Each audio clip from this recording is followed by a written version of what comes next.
ಹಳೆಯದಾಗಿರುವ ಒಂದು ಗುಜರಿ ಅಂಗಡಿಯ ಒಳಗಡೆ ಹಳೆಯ ವಸ್ತುಗಳೆಲ್ಲ ಚೆಲ್ಲಾಪಿಲ್ಲಿಯಾಗಿತ್ತು. ಸತ್ಯಂ ಒಂದು ಕಡೆ ಗೊಂದಲದಿಂದ ಏನೋ ಆಲೋಚನೆ ಮಾಡ್ಕೊಂಡು ಕೂತಿದ್ದ. ಕೈಯ ವಸುಮತಿ ಮಧ್ಯ ಏನೋ ಒಂದು ವಾದ ನಡೀತಾ ಇತ್ತು. ರೀ, ಇನ್ನು ಎಷ್ಟು ದಿನ ಅಂತ ಈ ಹಳೆಯ ವಸ್ತುಗಳನ್ನೇ ಮಾರಾಟ ಮಾಡ್ಕೊಂಡಿರೋದು? ನಮ್ಮ ಸತ್ಯಂ ಓದಿ ಏನು ಪ್ರಯೋಜನ ಇಲ್ಲ. ನಮ್ಮ ಮಗನಿಗೆ ಕೆಲಸ ಇಲ್ಲದ ಕಾರಣ ನಮ್ಮಿಂದ ನಾವು ಇನ್ನೂ ಬಡತನದಲ್ಲಿಯೇ ಉಳಿದಿದೀವಿ. ಈ ರೀತಿ ಜೀವನ ಮಾಡಕ್ಕೆ ನಾವು ಸಾಯದೆ ಉತ್ತಮ. ಈ ರೀತಿ ಬಡತನದಲ್ಲಿ ಜೀವನ ಮಾಡ್ಲಿಕ್ಕೆ ನನ್ನಿಂದ ಸಾಧ್ಯ ಇಲ್ಲ ರೀ. ನಾವು ಇನ್ನು ಎಷ್ಟು ದಿನ ಅಂತ ಹೀಗೇನೆ ಬದುಕೋದು? ಏನು ಮಾಡೋದು ವಸುಮತಿ, ನಮ್ಮ ಜೀವನನೇ ಇಷ್ಟೇ ಅನ್ಸುತ್ತೆ. ನಮಗೆ ಒಂದೇ ಒಂದು ಜೀವನಾಧಾರ ಅಂದ್ರೆ ನಮ್ಮ ಅಂಗಡಿ ಮಾತ್ರ ತಾನೆ. ನಮ್ಮ ಸಾಲ ತೀರಿದ್ಮೇಲೆ ನಾವು ಏನಾದ್ರೂ ಒಂದು ಮಾಡೋಣ. ಇದರಲ್ಲಿ ಸತ್ಯನಿಗೆ ಕೂಡ ಏನಾದ್ರೂ ಒಂದು ಕೆಲಸ ಸಿಗುತ್ತೆ. ನಮ್ಮ ಮಗನ ಜೀವನ ಚೆನ್ನಾಗಿದ್ರೆ ನಮ್ಮ ಜೀವನ ಕೂಡ ಚೆನ್ನಾಗಿರುತ್ತೆ. ಅಮ್ಮ, ಅಪ್ಪ, ನನ್ನ ಅದೃಷ್ಟದ ಬಗ್ಗೆ ನೀವು ಆಲೋಚನೆ ಮಾಡ್ಬೇಡಿ. ನಾನು ಊರೆಲ್ಲ ಸುತ್ತಾಡಿದೀನಿ, ಆದ್ರೆ ಎಲ್ಲೂ ಕೂಡ ನನಗೆ ಕೆಲ್ಸನೇ ಸಿಗ್ಲಿಲ್ಲ. ನಮ್ಮ ಅಂಗಡಿಯಲ್ಲೇ ಹೊಸ ಮಾರ್ಗವನ್ನು ಹುಡುಕ್ತಾ ಇದ್ದೀನಿ. ಏನಪ್ಪ ಆಲೋಚನೆ ಮಾಡೋದು? ಹಳೆ ವಸ್ತುಗಳಲ್ಲಿ ಏನಿದೆ? ಶ್ರೀಮಂತರು ಶ್ರೀಮಂತರಾಗ್ತಾ ಇದ್ದಾರೆ, ನಾವು ಹೀಗೇನೆ ಬಡತನದಲ್ಲಿದ್ದೀವಿ. ವಸಂತಿ, ಮಾಧವರಾವ್ ಅವರು ದೊಡ್ಡ ಮನಸ್ಸಿರುವವರು. ಈ ನಡುವೆ ನಮಗೆ ಸಹಾಯ ಮಾಡಿದ್ದಾರೆ. ಅವರ ಬಗ್ಗೆ ನಾವು ತಪ್ಪಾಗಿ ಆಲೋಚನೆ ಮಾಡೋದು ತಪ್ಪು. ಮಾಧವರಾವ್ರವರು ದೊಡ್ಡವರೇ ಆಗಿರ್ಬೋದು, ಆದ್ರೆ ನಮ್ಮ ಶ್ರಮದಿಂದ ಮಾತ್ರ ನಾವು ಬೆಳೆಯಲು ಸಾಧ್ಯ. ನಾನು ಈ ಹಳೆ ವಸ್ತುಗಳಲ್ಲಿ ಏನಾದ್ರೂ ಸಿಗುತ್ತಾ ಅಂತ ನೋಡ್ತೀನಿ. ಸತ್ಯಂ ಅಲ್ಲಿರುವ ಹಳೆ ವಸ್ತುಗಳಲ್ಲಿ ಏನಾದ್ರೂ ಸಿಗುತ್ತಾ ಅಂತ ಹುಡುಕಲಾರಂಭಿಸಿದ. ಹೀಗೆ ಸತ್ಯಂ ಆ ಹಳೆ ವಸ್ತುಗಳ ಮಧ್ಯೆ ಒಂದು ಸಣ್ಣ ಮರದ ಪೆಟ್ಟಿಗೆ ಅವನಿಗೆ ಸಿಕ್ಕಿತ್ತು. ಅರೆ, ಇದೇನಿದು? ಸಣ್ಣ ಪೆಟ್ಟಿಗೆ ಹಾಗೆ ಕಾಣ್ತಾ ಇದೆ. ಇದುವರೆಗೂ ಈ ಪೆಟ್ಟಿಗೆನ ನಾನು ನೋಡ್ಲೇ ಇಲ್ವಲ್ಲ. ಸರಿ, ಇದನ್ನ ಹೇಗಾದ್ರೂ ತೆಗೆಯಬೇಕು. ತೆಗೆದು ಇದರ ಒಳಗೆ ಏನಿದೆ ಅಂತ ನೋಡಬೇಕು. ಹಾಗೆ ಅಂತ ಹೇಳಿ ಸತ್ಯಂ ಆ ಪೆಟ್ಟಿಗೆಯನ್ನು ತೆರೆಯಲು ನೋಡಿದ. ಆದರೆ ಅವನ ಕೈಯಲ್ಲಿ ಸಾಧ್ಯವಾಗಲಿಲ್ಲ. ಏನಿದು? ಇದನ್ನ ತೆಗೆಯಕ್ಕೆ ಆಗ್ತಾನೆ ಇಲ್ವಲ್ಲ. ಹಾಗೆ ಅಂತ ಕಷ್ಟಪಟ್ಟು ಅದನ್ನು ತೆಗೆದು ನೋಡಿದಾಗ ಅದರ ಒಳಗೆ ಒಂದು ಸಣ್ಣ ಚಿನ್ನದ ಪದಕ ಹಾಗೂ ಒಂದು ಸಣ್ಣ ಕಾಗದ ಇತ್ತು. ಅಮ್ಮ, ಅಪ್ಪ, ಬನ್ನಿ ಇಲ್ಲಿ ಬಂದು ನೋಡಿ ಈ ಪೆಟ್ಟಿಗೆಯಲ್ಲಿ ಏನಿದೆ ಅಂತ. ಒಂದು ಸಣ್ಣ ಬಂಗಾರದ ಪದಕ. ಹೌದು, ಇದರ ಮೇಲೆ 1975 ಉತ್ತಮ ರೈತ ಅಂತ ಬರೆದಿದೆ. ಇದು ತುಂಬಾ ಹಳೆ ಕಾಲದ್ದು, ಆದ್ರೆ ಇದರಲ್ಲಿ ಬಂಗಾರ ನಾಣ್ಯ ಕೂಡ ಇದೆ. ಆ ದೇವ್ರೆ ನಮ್ಮ ಕಷ್ಟಕ್ಕೋಸ್ಕರ ಈ ಚಿನ್ನದ ನಾಣ್ಯವನ್ನು ನಮಗೋಸ್ಕರ ಕಳಿಸಿಕೊಟ್ಟಿದ್ದಾರೆ.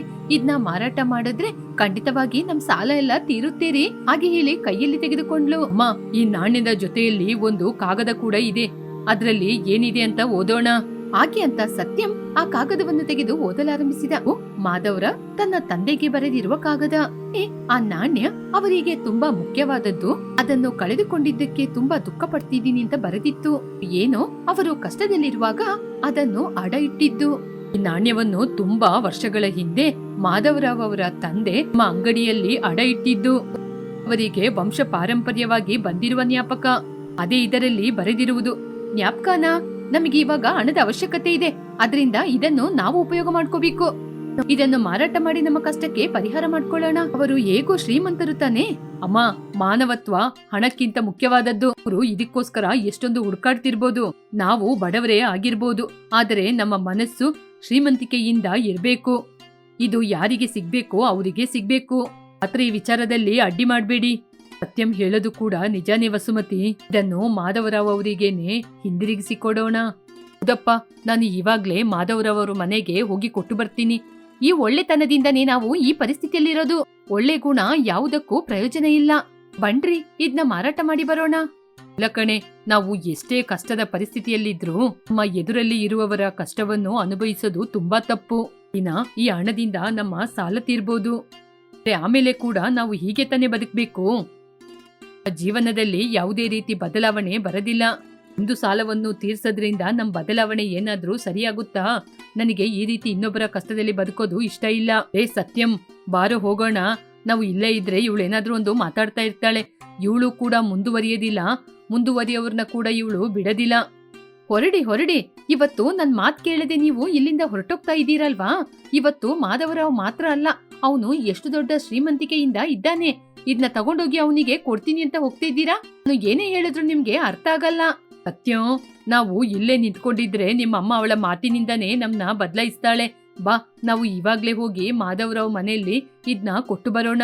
ಹಾಗೆ ಅಂತ ಸತ್ಯಂ ಮತ್ತು ಅವನ ತಂದೆ ಅವನ ತಾಯಿ ಎಷ್ಟೇ ಹೇಳಿದ್ರು ಕೂಡ ಅವಳ ಮಾತನ್ನು ಕೇಳದೆ ಮಾಧವರಾವ್ ಮನೆಗೆ ಚಿನ್ನವನ್ನು ತೆಗೆದುಕೊಂಡು ಹೋದ್ರು. ಮಾಧವರಾವ್ ಸ್ವಲ್ಪ ದುರಂಕಾರಿಯಾಗಿ ವರ್ತನೆ ಮಾಡ್ದ. ಅಯ್ಯ, ನಮ್ಮನ್ನು ಕ್ಷಮಿಸಿ, ನಾವು ಇಲ್ಲಿಗೆ ಬಂದು ನಿಮಗೇನಾದ್ರೂ ತೊಂದರೆ ಕೊಟ್ಟಿದ್ರೆ ಗೋಸ್ಕರ ಒಂದು ಮುಖ್ಯವಾದ ವಸ್ತುವನ್ನು ತಂದಿದೀವಿ. ಏನು ಸತ್ಯಂ ಅದು? ನಾನು ಒಂದು ಕೆಲ್ಸದ ಮೇಲೆ ಇದ್ದೀನಿ, ನಿಮಗೆ ಏನ್ ಬೇಕು ಅಂತ ಮೊದ್ಲು ಬೇಗ ಹೇಳಿ. ಏನಾದ್ರೂ ಬೇಕಾಗಿತ್ತಾ, ಅದಕ್ಕೆ ಬಂದ್ರಾ? ಅಯ್ಯ ಇಲ್ಲ ಅಯ್ಯ, ನಾನು ಒಂದು ವಸ್ತುವನ್ನು ನಿಮಗೆ ಕೊಟ್ಟು ಹೋಗೋಣ ಅಂತ ಬಂದೋ. ತಗೊಳ್ಳಿ ಅಯ್ಯ, ನಿಮ್ಮ ಚಿನ್ನದ ಪದಕಕ್ಕೆ ಬೆಲೆಯನ್ನು ಹಣದಿಂದ ಕಟ್ಟಲು ಸಾಧ್ಯವಿಲ್ಲ ಅಂತ ನಮಗೆ ಗೊತ್ತು. ನಿಮ್ದೇ ಅಯ್ಯ, ನಿಮ್ಮ ವಸ್ತುವನ್ನು ನಿಮಗೋಸ್ಕರ ಕೊಡ್ಲಿಕ್ಕೆ ಅಂತ ಇಷ್ಟು ದೂರ ನಿಮ್ನ ಹುಡ್ಕೊಂಡ್ ಬಂದೋ. ಹಾಗೆ ಅಂತ ಸತ್ಯಂ ಹೇಳುವಾಗ ಮಾಧವರ ಆ ವಸ್ತುವನ್ನು ನೋಡಿ ತುಂಬಾನೇ ಸಂತೋಷಪಟ್ಟ. ಈ ನಾಣ್ಯ ನಿಮಗೆ ಎಲ್ಲಿ ಸಿಕ್ತು? ನಾನು ಎಷ್ಟು ಕಡೆ ಹುಡ್ಕಾಡಿದೀನಿ ಗೊತ್ತಾ? ಇದರ ಬೆಲೆ ಏನು ಅಂತ ನಿಮಗೆ ಗೊತ್ತಾ? ಇದನ್ನು ಮಾರಾಟ ಮಾಡಿದ್ರೆ ನಿಮ್ಮ ಸಾಲ ಎಲ್ಲ ತೀರ್ತಾ ಇತ್ತು. ಅಯ್ಯ, ಆದ್ರೆ ಮನುಷ್ಯನ ಬೆಲೆ ಏನು ಅಂತ ನಮಗೆ ಗೊತ್ತಿದೆ, ಅದಕ್ಕೆ ಇದನ್ನ ನಾವು ಮಾರಾಟ ಮಾಡ್ಲಿಲ್ಲ. ಇದು ನಿಮ್ಮ ತಂದೆಯವರು ನಿಮಗೋಸ್ಕರ ಕೊಟ್ಟಿದ್ದು, ನೀವು ನಮಗೋಸ್ಕರ ತುಂಬಾ ಮಾಡಿದೀರಾ. ಅದನ್ನು ಮನಸ್ಸಲ್ಲಿ ಇಟ್ಕೊಂಡು ನಾವು ಇದನ್ನ ನಿಮಗೋಸ್ಕರ ತಂದಿದೀವಿ. ಹೀಗೆ ಸತ್ಯಂ ಹೇಳಿದಾಗ ಮಾಧವರಾವ್ ಜೋರಾಗಿ ನಗ್ತಾ ಇದ್ದ. ನಗುವಲ್ಲಿ ಕೃತಜ್ಞತೆ ಇರಲಿಲ್ಲ. ಹೋ, ಅದ್ಭುತ ಮನಸ್ಸು. ಸರಿ, ಒಳ್ಳೇದು, ತಗೋ. ಇದಕ್ಕೆ 10 ಪಟ್ಟು ಹಣ ಕೊಡ್ತಾ ಇದ್ದೀನಿ, ತಗೋ. ಒಳ್ಳೆ ಮನಸ್ಸಿನಿಂದ ಕೊಡೋದು ನನಗೇನು ಬೇಕಾಗಿಲ್ಲ. ಯಾ, ದಯವಿಟ್ಟು ನಮ್ಮನ್ನು ಕ್ಷಮಿಸಿ, ನಾವು ಹಣಕ್ಕೋಸ್ಕರ ತಂದಿಲ್ಲ. ನಮಗೆ ನಿಮ್ಮ ವಿಶ್ವಾಸ ಇದ್ರೆ ಸಾಕು. ಸತ್ಯಂ ಹಣವನ್ನು ತೆಗೆದುಕೊಳ್ಳದೆ ಹಿಂತಿರುಗಿಸಿದ್ರಿಂದ ನಿಜವಾಗ್ಲೂ ಮಾಧವರಾವಿಗೆ ಪಶ್ಚಾತ್ತಾಪ, ತಾನು ಮಾಡಿದ ತಪ್ಪು ಗೊತ್ತಾಯಿತು. ಸತ್ಯಂ ರಂಗಯ್ಯನ ನಿಜಾಯಿತಿ ಮುಂದೆ ಅವನ ಹಣ, ಆಸ್ತಿ ಎಲ್ಲವೂ ಯಾವುದಕ್ಕೂ ಸಾಟಿ ಇಲ್ಲ ಅಂತ ಗೊತ್ತಾಯಿತು. ಸತ್ಯಂ, ನನ್ನನ್ನ ಕ್ಷಮಿಸಪ್ಪ. ನನ್ನ ಅಹಂಕಾರ ನನ್ನ ಕಣ್ಣು ಮುಚ್ಚಿಬಿಡ್ತು. ನಿಮ್ಮ ಬಡತನವನ್ನು ನೋಡಿ ಕೂಡ ನಿಮ್ಮ ದೊಡ್ಡ ಮನಸ್ಸನ್ನು ನಾನು ಗುರುತಿಸಲು ಸಾಧ್ಯವಾಗಲಿಲ್ಲ. ಇದು ನನ್ನ ತಂದೆಯ ಜ್ಞಾಪಕ. ಇದು ನನಗೆ ಎಷ್ಟು ಮುಖ್ಯವಾದದ್ದೋ ನಿಮ್ಮಂತವರು ಮಾತ್ರ ಇದನ್ನ ಅರ್ಥ ಮಾಡ್ಕೊಳ್ಳಲು ಸಾಧ್ಯ. ನನ್ನನ್ನು ಕ್ಷಮಿಸು. ಅಯ್ಯ, ಪರವಾಗಿಲ್ಲ, ನಮಗೆ ನಿಮ್ಮಂತವರ ಆಶೀರ್ವಾದ ಇದ್ರೆ ಸಾಕಯ್ಯ. ನಿನ್ನದು ಒಳ್ಳೆ ಗುಣ ಇರುವ ಮನಸ್ಸು. ನನ್ನ ಜೊತೆ ಎಷ್ಟೋ ಆಸ್ತಿ ಇರಬಹುದು, ಆದರೆ ನಿನ್ನ ಬಳಿ ಇರುವ ಬೆಲೆ ಬಾಳುವ ಮಾನವತ್ವ ನನ್ನ ಕೈಯಲ್ಲಿಲ್ಲ. ನನ್ನ ತಂದೆಯ ಪದಕವನ್ನು ಕಾಪಾಡಿ ಕೊಟ್ಟಿದ್ದಕ್ಕೋಸ್ಕರ ನಿನಗೆ ಎಷ್ಟೇ ಕೃತಜ್ಞತೆ ಹೇಳಿದ್ರೂ ಸಾಕಾಗಲ್ಲ. ಮಾಧವರಾವ್ ಕಣ್ಣಲ್ಲಿ ಪಶ್ಚಾತ್ತಾಪವನ್ನು ನೋಡಿದ. ಮಾಧವರಾವ್ ತಲೆಯನ್ನು ತಗ್ಗಿಸಿ ಸತ್ಯಂಗೆ ಕೃತಜ್ಞತೆಯನ್ನು ಹೇಳಿದ. ಸತ್ಯಂ, ನನ್ನ ಹಣವನ್ನು ನೀನು ತೆಗೆದುಕೊಳ್ಳದೆ ಇರಬಹುದು, ಆದರೆ ನನ್ನ ಕೃತಜ್ಞತೆಯ ಫಲವಾಗಿ ನಾನು ನಿನಗೆ ಒಂದು ಉತ್ತಮವಾದ ಕೆಲಸವನ್ನು ಕೊಡ್ತೀನಿ. ಇಂದಿನಿಂದ ನೀನು ನನ್ನ ಜೊತೆ ಕೆಲಸ ಮಾಡುವ ಉದ್ಯೋಗಿ. ಅಂತ ಒಳ್ಳೆ ಗುಣ ಇರುವ ಯುವಕರೇ ನನಗೆ ಬೇಕಾಗಿದ್ದು. ಹಾಗೇನೆ ನಿಮ್ಮ ಅಂಗಡಿಗೆ ಬೇಕಾದ ಎಲ್ಲ ಸೌಕರ್ಯಗಳನ್ನು ನಾನೇ ಮಾಡಿಕೊಡ್ತೀನಿ. ನೀವು ಯಾರ ಜೊತೆನೂ ಹೋಗಿ ಕೈಚಾಚಬೇಕಾದ ಅವಶ್ಯಕತೆ ಇಲ್ಲ. ಆದ್ರೆ ನಿಮ್ಮ ಒಳ್ಳೆ ಗುಣಕ್ಕೆ ತಕ್ಕ ಪ್ರತಿಫಲ ಕೂಡ ನಿಮಗೆ ಸಿಗಲೇಬೇಕು. ನೋಡ್ದ ಸುಮತಿ, ಒಳ್ಳೆ ಗುಣ ಯಾವಾಗಲೂ ಕೂಡ ವ್ಯರ್ಥ ಆಗಲ್ಲ. ಸತ್ಯಂ ತೆಗೆದುಕೊಂಡ ತೀರ್ಮಾನ ನಿಜವಾದದ್ದು. ಹೀಗೆ ತನ್ನೊಳಗೆ ತಾನೇ ಆಲೋಚನೆ ಮಾಡಿದ. ಹೀಗೆ ಸ್ವಲ್ಪ ದಿನಗಳ ನಂತರ ಸತ್ಯಂ ಮಾಧವರಾವ್ ಹತ್ರ ಕೆಲ್ಸಕ್ಕೆ ಸೇರ್ಕೊಂಡ. ಸತ್ಯಂ ಅವನ ಒಳ್ಳೆ ಗುಣದಿಂದ ಉನ್ನತ ಸ್ಥಾನಕ್ಕೋದ. ಏನೇ, ಸತ್ಯಂನ ಹಳೆಯ ಅಂಗಡಿ ಕೂಡ ಮಾಧವರಾವಿಂದ ಉತ್ತಮ ಮಟ್ಟಕ್ಕೆ ಹೋಯಿತು. ಅಯ್ಯ, ವಸುಮತಿಯ ಕುಟುಂಬ ಬಡತನದಿಂದ ಹೊರಗೆ ಬಂದ್ರು. ಸತ್ಯಂನ ನಿಜಾಯಿತಿ, ಅವನ ಒಳ್ಳೆ ಗುಣ ಅವನಿಗೆ ಕೇವಲ ಹಣವನ್ನು ಮಾತ್ರವಲ್ಲದೆ ನಮ್ಮ ಜೀವನವನ್ನು ಕೂಡ ಗೆಲ್ಲಿಸಿಕೊಟ್ಟಿತ್ತು. ಹೀಗೆ ಮಾಧವರಾವ್ ಕೂಡ ಸತ್ಯನಿಂದ ಒಳ್ಳೆ ಮನುಷ್ಯತ್ವ ಅಂದ್ರೆ ಏನು ಅಂತ ಸತ್ಯಂನಿಂದ ಅವನು ಚೆನ್ನಾಗಿ ತಿಳಿದುಕೊಂಡ. ಅಯ್ಯ, ನಾನು 1 ವಾರದಿಂದ ನಿಮ್ಮ ಹಿಂದೆನೇ ತಿರುಗ್ತಾ ಇದ್ದೀನಿ, ಆದ್ರೂ ಕೂಡ ನೀವು ನನಗೆ ಸರಿಯಾದ ಉತ್ತರವನ್ನು ಹೇಳ್ತಾ ಇಲ್ಲ. ನನಗೆ ದಯವಿಟ್ಟು ಸರಿಯಾದ ಉತ್ತರ ಹೇಳಿ. ಏನಮ್ಮ, ನಾನ್ ನಿನ್ಗೆ ಸಮಾಧಾನ ಹೇಳೋದು? ನನ್ನ ಹಿಂದೆ ತಿರುಗು, ನಾನ್ ನಿನ್ಗೆ ಕೆಲ್ಸ ಕೊಡ್ತೀನಿ ಅಂತ ನಾನ್ ಹೇಳದ್ನ? ಹೀಗೆ ಕೆಲ್ಸ ಕೊಡ್ತೀನಿ ಬಾ ಅಂತ ನಾನೇನಾದ್ರೂ ನಿನ್ನ ಕರೆದ್ನಾ? ಕೆಲ್ಸಕ್ಕೋಸ್ಕರ ನೀನ್ ಕೇಳದ್ ಬಿಟ್ಬಿಟ್ಟು ನನ್ನ ಸಮಾಧಾನ ಹೇಳಿ ಅಂತ ಹೇಳ್ತಾ ಇದ್ದೀಯಾ? ಏನಯ್ಯ, ಕೆಲ್ಸ ಕೇಳೋದು ತಪ್ಪಾ? ಕೆಲ್ಸ ಕೇಳಿದ್ರೆ ಈ ರೀತಿ ಮಾತಾಡ್ತಾ ಇದ್ದೀರಾ? ನಿನ್ನ ಗಂಡ ಒಬ್ಬ ಕಳ್ಳ. ನಿನಗೆ ಕೆಲ್ಸ ಕೊಟ್ರೆ ಯಾರ್ ಮನೇಲಿ ಏನಿದೆ ಅಂತ ನೀನೋಗಿ ನಿನ್ ಗಂಡನ್ ಜೊತೆ ಹೇಳಲ್ವಾ? ನಿನ್ನ ಗಂಡ ಒಬ್ಬ ಕಳ್ಳ ಅಂತ ಯಾರು ಕೂಡ ನಿನಗೆ ಕೆಲಸವನ್ನು ಕೊಡ್ತಾ ಇಲ್ಲ. ಆದ್ರೆ ಈ ವಿಚಾರವನ್ನು ನಿನಗೆ ನೇರವಾಗಿ ಹೇಳಿದ್ರೆ ನೀನ್ ಬೇಜಾರ್ ಮಾಡ್ಕೋತೀಯ ಅಂತ ಹೇಳಿಲ್ಲ. ಆದ್ರೆ ನೀನೇ ಇವತ್ತು ನನ್ನ ಹೇಳಿಸ್ಬಿಟ್ಟೆ. ಇನ್ನೊಂದ್ಸಲ ನನ್ ಮನೆ ಹತ್ರ ಬಂದ್ರೆ ನಿನ್ ಗಂಡ ಒಬ್ಬ ಕಳ್ಳ, ಅವನ್ನ ಹಿಡ್ಕೊಂಡೋಗಿ ಅಂತ ಎಲ್ರ ಜೊತೆನೂ ಹೇಳ್ಬಿಡ್ತೀನಿ. ಅಯ್ಯೋ, ಹಾಗೆಲ್ಲ ಮಾಡ್ಬೇಡಿ. ಇನ್ನು ನಿಮ್ ಮನೆ ಹತ್ರ ನಾನು ಬರದೇ ಇಲ್ಲ. ನನ್ನನ್ನು ಕ್ಷಮಿಸಿ. ಹಾಗೆ ಅಂತ ಹೇಳಿ ಕಾವೇರಿ ಅವನು ಹೇಳಿದ ಮಾತಿಗೆ ದುಃಖ ಪಡುತ್ತಾ ಅಲ್ಲಿಂದ ತನ್ನ ಮನೆಗೆ ಹೊರಟು ಹೋದ್ಲು. ಅದೇ ದಾರಿಯಲ್ಲಿ ಪಕ್ಕದ ಮನೆ ಪದ್ಮ ಬರ್ತಾ ಇದ್ಲು. ಕಾವೇರಿಯನ್ನು ನೋಡಿ ಆವೇಶದಿಂದ, ಕಾವೇರಿ, ಸ್ವಲ್ಪ ದಿನಕ್ಕೆ ಮುಂಚೆ ಶಾಲೆಯಲ್ಲಿ ನಿನ್ ಮಗನ್ನ ಕಳ್ಳನ್ ಮಗ ಅಂತ ಶಾಲೆಗೆ ಸೇರ್ಸದೆ ವಾಪಸ್ ಕಳಿಸ್ದಾಗ ನಾನೇ ತಾನೆ ಹಾಗೆಲ್ಲ ಮಾಡ್ಬೇಡಿ, ಆ ಹುಡುಗನಿಗೆ ವಿದ್ಯಾಭ್ಯಾಸ ಬೇಕು, ಅವನ್ನ ಸೇರಿಸ್ಕೊಳ್ಳಿ ಅಂತ ಸ್ಕೂಲ್ ತನಕ ಬಂದು ಹೇಳಿ ಹೋದೆ. ಹೌದಕ್ಕ, ನಿಮ್ಮಿಂದನೇ ಈ ದಿನ ನನ್ ಮಗ ಓದ್ತಾ ಇದ್ದಾನೆ. ಆದ್ರೆ ಇವಾಗ ವಿಚಾರ ಯಾಕಕ್ಕ? ಯಾಕೆ, ನನ್ ಮಗ ಏನಾದ್ರೂ ತಪ್ಪು ಮಾಡ್ಬಿಟ್ನಾ? ನಿನ್ನ ಮಗ ನನ್ ಮಗನ ಜೊತೆ ಕರ್ಕೊಂಡು ಎಕ್ಸಾಮ್ ಪೇಪರ್ನ ಕದಿಲಿಕ್ಕೆ ಹೋಗಿದ್ದಂತೆ. ಅವತ್ತು ನಿನ್ ಮಗ ಒಳ್ಳೆಯವನು ಅಂತ ನಾನೇ ತಾನೆ ಅವನಿಗೆ ಬಂದು ಸಮಾಧಾನ ಹೇಳಿದ್ದು. ಆದ್ರೆ ಇವತ್ತು ಇವನಿಗೆ ಮಾಡ್ತಾನೆ ಅಂತ ನನ್ಗೆ ಅನ್ಕೊಂಡಿರ್ಲಿಲ್ಲ. ಎಲ್ಲರೂ ನಿಮ್ ಮೇಲೆ ಸಂದೇಹ ಪಟ್ರು, ನಾನ್ ನಿಮ್ನ ನಂಬ್ದೆ. ಇನ್ ಮುಂದೆ ನಿನ್ ಮಗ ನನ್ ಮಗನ್ ಜೊತೆ ಸೇರಿದ್ರೆ ಆಮೇಲೆ ಕೈಕಾಲ್ ಮುರ್ದಾಕ್ಬಿಡ್ತೀನಿ. ಅವನ್ ಜೊತೆ ಹೇಳ್ಬಿಡು. ಅಕ್ಕ, ದಯವಿಟ್ಟು ಇದು ಒಂದು ಸಲ ನಮ್ಮನ್ನು ಕ್ಷಮಿಸಿ. ಇನ್ ಮುಂದೆ ತಪ್ಪು ಮಾಡಲ್ಲ. ಅಯ್ಯಯ್ಯೋ, ಇನ್ನು ನಿಮ್ನ ನಂಬಿದ್ರೆ ಆಮೇಲೆ ಯಾವತ್ತಾದ್ರೂ ಒಂದಿನ ನಮಗೆ ದೊಡ್ಡ ಸಮಸ್ಯೆನ ತಂದಾಕ್ತೀರಾ. ಅಕ್ಕ, ಈ ಸಲ ಒಂದ್ಸಲ ಕ್ಷಮಿಸಿ. ಹಾಗೆಂತ ಪದ್ಮನಿಗೆ ಕೈ ಮುಗಿದು ಅಲ್ಲಿಂದ ಹೊರಟು ಹೋದ್ಲು. ಅವಾಗಷ್ಟೇ ನಿದ್ರೆಯಿಂದ ಎದ್ದಂತಹ ರಾಜು ಕಾವೇರಿ ಗೊಂದಲ ಬೇಜಾರಿಂದ ಮನೆಗೆ ಬರುವುದನ್ನು ಗಮನಿಸಿದ. ಏನೇ, ಯಾರಾದ್ರೂ ಏನಾದ್ರೂ ಹೇಳಿದ್ರಾ? ಯಾರಾದ್ರೂ ಏನಾದ್ರೂ ಹೇಳಿದ್ರೆ ಹೇಳು, ಇವಾಗ್ಲೇ ಅವ್ರ ಅಂತ್ಯನ ಕಾಣಿಸ್ತೀನಿ. ಯಾವಾಗಾದ್ರೆ ನೀವು ಹೊಸದಾಗಿ ಏನಾದ್ರೂ ಮಾಡಿದೀರಾ? ಯಾವತ್ತು ನೋಡಿದ್ರೆ ಒಂದೇ ತಾನೆ ಕಳ್ಳನ್ ಮಗ, ಕಳ್ಳ, ಇಷ್ಟೇ. ಕಳ್ಳನ ಹೆಂಡತಿ ಅಂತ ನನಗೆ ಹೇಳ್ತಾರೆ. ಆದ್ರೆ ನಿಮಗೆ ಇದ್ರ ಬಗ್ಗೆ ಎಲ್ಲ ಯೋಚನೆನೇ ಇಲ್ಲ. ನಿಮ್ದೇ ನಿಮಗೆ. ಹೌದು, ಯಾಕೆ ಈ ವಿಷಯ ನನಗೆ ಹೇಳಲಿಲ್ಲ? ನಿಮಗೆ ಏನ್ರಿ ಹೇಳೋದು? ನಿಮಗೆ ಎಷ್ಟು ಸಲ ಹೇಳಿದೀನಿ ಕಳ್ಳತನ ಬಿಟ್ಬಿಡಿ ಅಂತ. ಆದ್ರೆ ನೀವು ನನ್ ಮಾತ್ ಕೇಳಿದ್ರಾ? ಇಲ್ಲ ತಾನೆ. ಇವಾಗ ಹೊಸದಾಗಿ ಯಾಕೆ ನನ್ಗೆ ಹೇಳಲಿಲ್ಲ ಅಂತ ಕೇಳ್ತೀರಾ? ಮೊದ್ಲು ಯಾರು ಏನ್ ಹೇಳಿದ್ರು ಅಂತ ಹೇಳು. ಇನ್ನು ಯಾರು ಏನ್ ಹೇಳ್ಬೇಕು? ಆ ವೆಂಕಯ್ಯ ಇದ್ದಾರಲ್ಲ, ನಾನು ಒಂದು ವಾರದಿಂದ ಅವ್ರ ಹಿಂದೆನೆ ಕೆಲಸ ಕೊಡಿ ಅಂತ ಸುತ್ತಾ ಇದ್ದೀನಿ. ಆದ್ರೆ ಇವತ್ತು ಕಳ್ಳನ ಹೆಂಡತಿ ಅಂತ ಹೇಳಿದ್ರು. ನನಗೆ ಎಷ್ಟೊಂದು ಬೇಜಾರಾಯ್ತು. ವೆಂಕಯ್ಯ ನನ್ನ ಹೆಂಡತಿನ ಆ ರೀತಿ ಹೇಳಿದ್ನ? ಏ ವೆಂಕಣ್ಣ, ನಿನ್ ಮನೆಯಲ್ಲಿ ಕಳ್ಳತನ ಆಗದ ಹಾಗೆ ಹೇಗೆ ತಡಿತೀಯ ಅಂತ ಇವತ್ ನಾನ್ ನೋಡ್ತೀನಿ ನಿನ್ನ. ಸರಿ ಸರಿ, ನನಗಿವಾಗ ಹಸಿವಾಗ್ತಾ ಇದೆ, ಊಟ ಕೊಡು. ನಿಮಗೆ ಹೋಗಿ ಹೋಗಿ ಹೇಳ್ದೆ ನೋಡಿ, ಮೊದ್ಲು ನನಗೆ ಹೇಳ್ಬೇಕು. ಸರಿ ಬನ್ನಿ, ಊಟ ಕೊಡ್ತೀನಿ. ಹಾಗೆ ಅಂತ ಅವನನ್ನು ಕೂರಿಸಿ ಅವನಿಗೆ ಹೊಟ್ಟೆ ತುಂಬಾ ಊಟವನ್ನು ಬಡಿಸಿದ್ಲು. ಆ ದಿನ ಹೊಟ್ಟೆ ತುಂಬಾ ಊಟ ಮಾಡಿ ನಿದ್ರೆ ಮಾಡುವ ರೀತಿ ನಾಟಕ ಮಾಡ್ದ. ಯಾಕೆ ಅಂದ್ರೆ ವೆಂಕಯ್ಯನ ಮನೆಗೆ ಹೋಗಿ ಕಳ್ಳತನ ಮಾಡ್ಬೇಕಲ್ವಾ. ಹೀಗೆ ಎಲ್ಲರೂ ನಿದ್ರೆ ಮಾಡುವಾಗ ರಾಜು ಯಾರಿಗೆ ಗೊತ್ತಿಲ್ಲದೆ ವೆಂಕಯ್ಯನ ಮನೆಗೆ ಕಳ್ಳತನ ಮಾಡ್ಲಿಕ್ಕೆ ಹೊರಟ. ದಾರಿಯಲ್ಲಿ ಮಧ್ಯದಲ್ಲಿ ಅವನಿಗೆ ಎಷ್ಟೊಂದು ಧೈರ್ಯ, ನನ್ನ ಹೆಂಡತಿನ ನೋಡಿ ಕಳ್ಳನ ಹೆಂಡತಿ ಅಂತ ಹೇಳ್ತಾನ. ಇವಾಗ ವೆಂಕಣ್ಣನ ಮನೆಗೆ ಹೋಗಿ ಕಳ್ಳತನ ಮಾಡ್ತೀನಿ. ತುದಿನ ನನ್ನ ಹೆಂಡತಿಯನ್ನು ಅವನ ಹಿಂದೆ ಸುತ್ತುವ ಹಾಗೆ ಮಾಡಿ ಇವಾಗ ಕೆಲ್ಸ ಇಲ್ಲ ಅಂತ ವಾಪಸ್ ಕಳಿಸಿದಾನ. ಹೀಗೆ ತನ್ನೊಳಗೆ ತಾನೇ ಮಾತಾಡ್ಕೊಂಡು ವೆಂಕಯ್ಯನ ಮನೆಗೆ ಹೋಗಿ ಅವನ ಮನೆಯಲ್ಲಿ ಗಾಡ್ರೇಜ್ ಅಲ್ಲಿರುವ ಎಲ್ಲಾ ಹಣವನ್ನು ಕಳ್ಳತನ ಮಾಡಿದ. ನನ್ನ ಹೆಂಡತಿನ 10 ದಿನ ಕೆಲ್ಸ ಕೊಡ್ತೀನಿ ಅಂತ ನಂಬಿಸಿ ಹಿಂದೆನೆ ಸುತ್ತುವ ಹಾಗೆ ಮಾಡಿದೀಯಾ? 10 ದಿನಕ್ಕಿಂತ ಅಧಿಕ ಹಣವನ್ನೇ ಇವತ್ತು ನಾನು ತಗೊಂಡಿದ್ದೀನಿ. ಹೀಗೆ ದಿನಗಳು ಕಳೀತಾ ಇತ್ತು. ರಾಜು ಮಾತ್ರ ಕಳ್ಳತನ ಮಾಡುವುದನ್ನು ಬಿಡಲಿಲ್ಲ. ಆದರೆ ಆ ಊರಿನ ಜನರು ಕಾವೇರಿಯನ್ನು ಕಳ್ಳನ ಹೆಂಡತಿ, ಅವನ ಮಗನನ್ನು ಕಳ್ಳನ ಮಗ ಅಂತ ಯಾವ ಸಮಾರಂಭಕ್ಕೂ ಕರೀತಾ ಇರಲಿಲ್ಲ. ಹೀಗಿರುವಾಗ ಒಂದು ದಿನ ಪಕ್ಕದ ಮನೆ ಸುಜಾತ ಅವರ ಮನೆಯಲ್ಲಿ ಒಂದು ಸಮಾರಂಭಕ್ಕೆ ಎಲ್ಲರನ್ನು ಕರೆದು ಕಾವೇರಿಯನ್ನು ಮಾತ್ರ ಕರೆದಿಲ್ಲ. ನಿಮಗೆ ಇವತ್ತಾದ್ರೂ ಅರ್ಥ ಆಗ್ತಾ ಇದೆಯಾ? ಈ ಊರಿನಲ್ಲಿ ಎಲ್ರು ನನ್ ಮಗನ್ನ ಕೂಡ ಕಳ್ಳ ಅಂತ ತಿಳ್ಕೊಂಡು ಯಾವ ಸಮಾರಂಭಕ್ಕೂ ಕರಿತಾ ಇಲ್ಲ. ಇನ್ ಮುಂದೆ ಆದ್ರೂ ನೀವು ಬದಲಾಗಿ. ಪಕ್ಕದ ಮನೆ ಸುಜಾತನ್ ಮನೆಯಲ್ಲಿ ಇವತ್ತು ವ್ರತ ನಡೀತಾ ಇದೆ. ಆದ್ರೆ ನನ್ ಮಗನ್ನ ಬಿಟ್ಟು ಈ ಊರಿನ ಜನರನ್ನೆಲ್ಲರನ್ನ ಅವ್ರ ಮನೆಗೆ ಕರೆದಿದ್ದಾಳೆ. ಕಾವೇರಿ, ನನ್ನನ್ನು ಕ್ಷಮಿಸು. ಇವತ್ ನೀನು ಅಂಗಡಿಗೆ ಹೋದಾಗ ಅಲ್ಲಿರೋರು ನಿನ್ನ ಎಷ್ಟೊಂದು ಏನೆಲ್ಲ ಹೇಳ್ತಾ ಇದ್ರು ಅಂತ ನಾನು ಕೇಳಿಸ್ಕೊಂಡೆ. ನೀನು ಇಷ್ಟೊಂದು ಹೇಳ್ತಾ ಇದ್ದೀಯ ಅಂತ ನಾನು ಕಳ್ಳತನ ಮಾಡುವುದನ್ನು ಸ್ವಲ್ಪ ದಿನ ಬಿಡ್ತೀನಿ. ಆಗ್ಲೂ ಕೂಡ ಊರಿನ ಜನರು ಹೀಗೇನೆ ಇದ್ರೆ ಮತ್ತೆ ನಾನು ಕಳ್ಳತನವನ್ನು ಆರಂಭಿಸ್ತೀನಿ. ಅಯ್ಯೋ, ಎಷ್ಟು ಒಳ್ಳೆ ಮಾತು ಹೇಳ್ತಾ ಇದ್ದೀರಿ. ನಿಮ್ಮ ಮಾತು ಕೇಳಿದ್ರೆ ಹತ್ತೋದ ಜೀವ ಕೂಡ ಮರಳಿ ಬಂದ ಹಾಗಿದೆ. ನನಗೆ ತುಂಬಾ ಸಂತೋಷ ರೀ. ಹಾಗೆ ಅಂತ ಸಂತೋಷ ಪಟ್ಲು. ಸರಿ ಕಾವೇರಿ, ನಾನು ಹೋಗಿ ಯಾವ್ದಾದ್ರು ಕೆಲ್ಸನ ಹುಡುಕ್ತೀನಿ. ಹಾಗೆ ಅಂತ ವೆಂಕಯ್ಯನ ಬಳಿಗೆ ಹೋದ. ವೆಂಕಯ್ಯ, ಕೆಲ್ಸ ಏನಾದ್ರೂ ಇದೆಯಾ? ಕೆಲ್ಸ ಏನಿದ್ರು ಹೇಳಿ, ಕಷ್ಟಪಟ್ಟು ಮಾಡ್ತೀನಿ.